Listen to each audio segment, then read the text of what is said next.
Developers and landowners continue to go back and forth over the controversial transmission line. Attorneys now are trying to get the Public Service Commission to dismiss the case, saying a different solution will be needed since developers won't be able to get the line ready in time. As Fox 45's Jessica Babb shows us, new filings show developers are pointing the fingers at residents.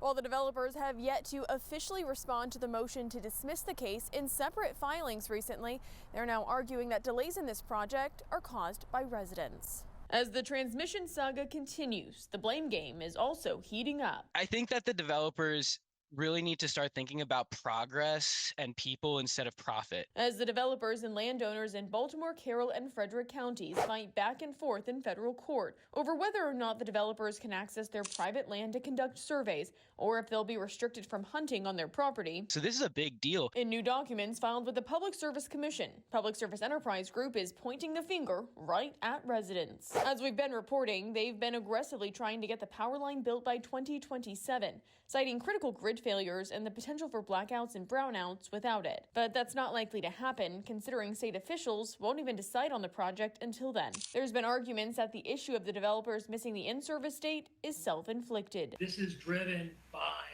the very severe and widespread violations that are projected to occur in 2027.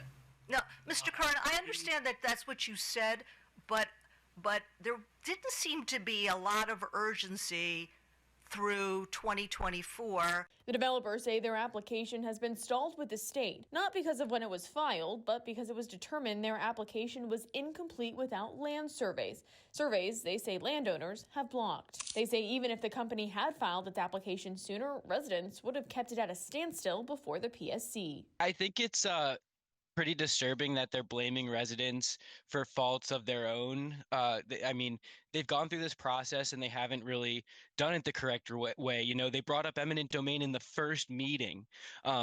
They enraged everybody. They didn't try to work with anybody. So I really think the blame lies with them. With court orders now in place, largely, landowners say they are trying to comply. Sometimes I think PSEG likes to play the victim so they can go to the court and have the court settle the argument for them instead of dealing with the landowner. Coming at a time when some attorneys representing residents are trying to dismiss the case outright. This project is not going to fix the grid problem because it can't be in service in time to fix the grid problem. PJM and all of the stakeholders should really go back to the drawing board now to determine what is needed in the near term, because this project can't be built in time. There will be another hearing in federal court later this month where attorneys for the developers and attorneys representing landowners will be back in front of a judge duking it out.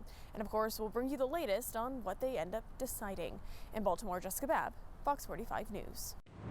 I'm Mary Bubala. Thank you for watching. Here's another video for you to watch. Also take some time to subscribe to our YouTube channel.